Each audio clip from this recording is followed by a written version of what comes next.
with me is Manfred Weber, the leader of the EPP Conservative Bloc in the European Parliament. Mr. Weber, Elon Musk is, some say, interfering in European politics, criticizing various European leaders. He's even holding a Twitter space with Alice Weidel, the leader of the far-right AfD in Germany. How does Europe have to react, or does it have to react to these kind of actions by someone who, after all, will be part of the future Trump administration? Well, first of all, Musk is a businessman, so he's a normal businessman from America. My first message is to calm down a little bit, to not take every tweet and every message from him so serious as we discuss it currently in Europe. And my second point is that the network he's supporting is obviously a network which is not supporting the idea of more cooperation on European and even on global level. That's why I think he's on the wrong side of history, and we have to be politically clear to set this out, and people can make up their mind. And the third point is for us that we have clear rules in Europe with DMA, with the DSA, with the Digital Market Act and Digital Service Act, where we can really act on European level. That are job of the authorities to assess this.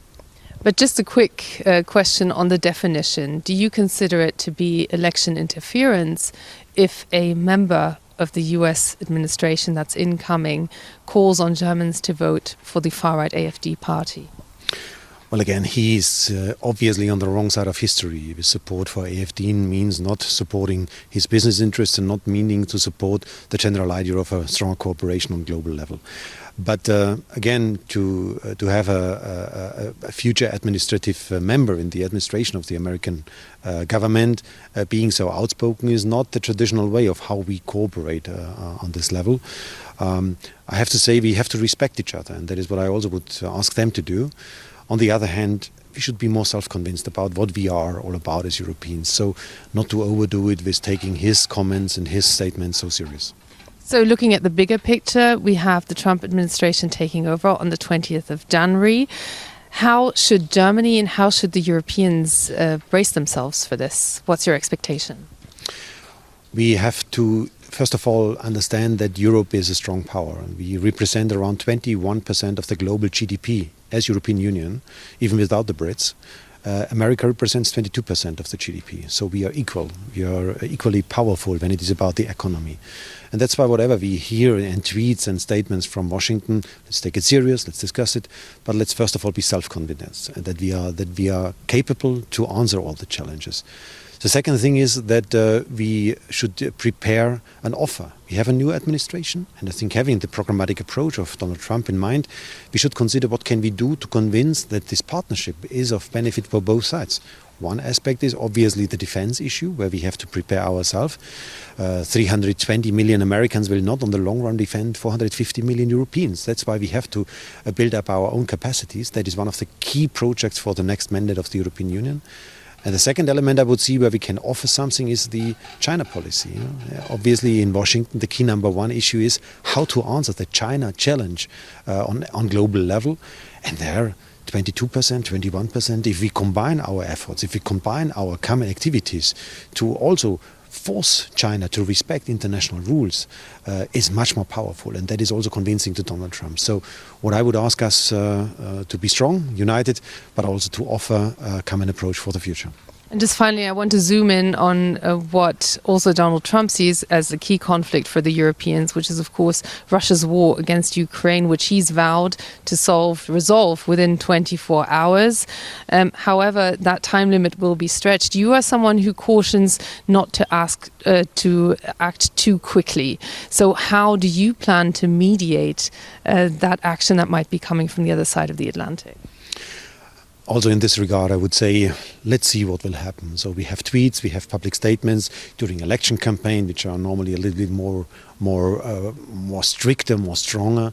So that's why let's wait what will really happen. What I see is that in Washington we have still a lot of friends there who understand the geopolitical logic of this conflict. It's not only about Russia and Ukraine, it's about the geopolitical borderline between the free world and autocratic systems. If Russia wins, then also China and North Korea and others win. And that is also understood in America. So I think we have good chances to convince them to stick to our common approach. Probably, we as European Union, we as Europeans must even put more efforts on our shoulders when it's about the financial activities, for example. Yes, there we can talk about burden sharing between us and the Americans, because America is doing globally a lot also to secure security. But I think there is still room of maneuver to do this together with this spirit that this is not a normal conflict, in a way, normal conflict, if I may say so, between countries. It's really the borderline between two systems, two ways of how we think a society. And again, America will be always on the side of freedom, I'm sure about this. At the same time, there's a huge hybrid element to the confrontation with Russia. And we've just learned today that Meta says they will no longer conduct fact-checking. What's your response to that? Well, what we expect from all social media companies is to be clear on the rules in Europe, and that means that everybody has a responsibility for doing so.